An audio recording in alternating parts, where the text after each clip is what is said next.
नमस्कार मंडळी, स्वागत आहे तुमचं माझ्या चॅनलवरती। आज आपण बनवणार आहोत कांदे पोहे। चला तर बनवूया। कांदे पोहे बनवण्यासाठी आपल्याला लागणार आहेत कांदा, मिरची, कढीपत्ता आणि शेंगदाणे। चला सर्वप्रथम आपण आता गॅसवरती कढई ठेवूया आणि त्यामध्ये टाकूया तेल। मी तेल 2 पळ्या टाकलं आहे। तुम्ही तुमच्या अंदाजानुसार तुम्ही किती तेल खाता त्यानुसार तुम्ही टाकू शकता। आणि त्यानंतर आपल्याला पुढे त्याच्यामध्ये टाकायचं आहे जिरे। जिरे टाकून झाल्यानंतर ते छान तडतडू द्यायचे आहे।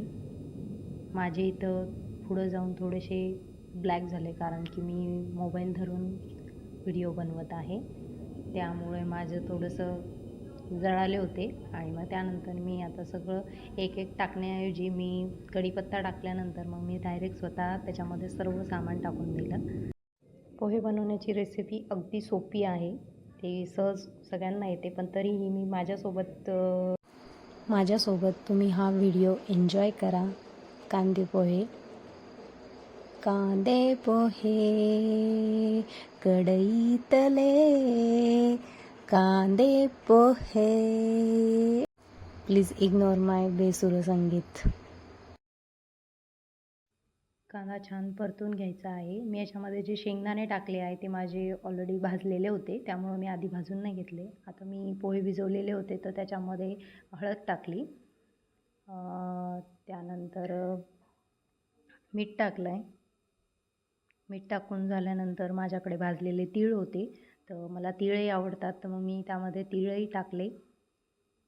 बघू शकता तुम्ही टाकता नाही टाकता एकदा तरी ट्राय करून बघा, टाकून बघा, छान लागतात। आणि लिंबूही पिळून घेतलं मी।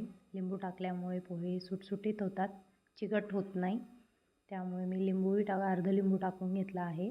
आणि मी साखरही टाकत असते त्याच्यामध्ये, आंबट गोड सगळं छान लागतं, त्यामुळे मी थोडी साखरही टाकली आहे। आणि मी स्वतः मोबाईल धरून हे सगळं शूट करत आहे, त्यामुळं थोडंसं इग्नोर करा माझ्या थोडंसं कॅमेऱ्याला, एडिटिंगला प्लीज। आणि माझा हा व्हिडिओ कसा वाटतोय हे मला कमेंटमध्ये नक्की सांगा।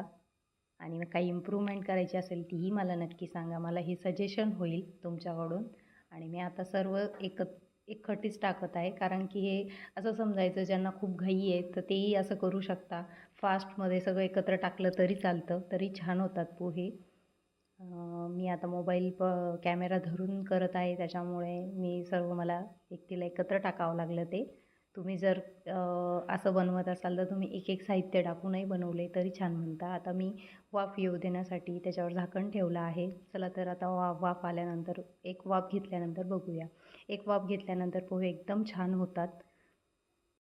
तुम्हाला माझा हा बोलत पोहे बनवायचा व्हिडिओ कसा वाटला ते मला नक्की सांगा। माझ्या चॅनलला सबस्क्राईब करा, लाईक करा, शेअर करा आणि कमेंट नक्की करा। मला नक्की सांगा हा व्हिडिओ कसा वाटला। धन्यवाद। मी हेल्दी ब्रेकफास्टसोबत मी भिजवलेले अंजीर, 2 बदाम आणि मनुके हेही खात असते। हेल्दी फूडमध्ये खूप छान आहे, तुम्हीही खाऊ शकता। तुम्ही रात्री भिजू घालून सकाळी खायचं। आणि व्हिडिओ आवडला असेल तर नक्की कमेंट करून सांगा। धन्यवाद।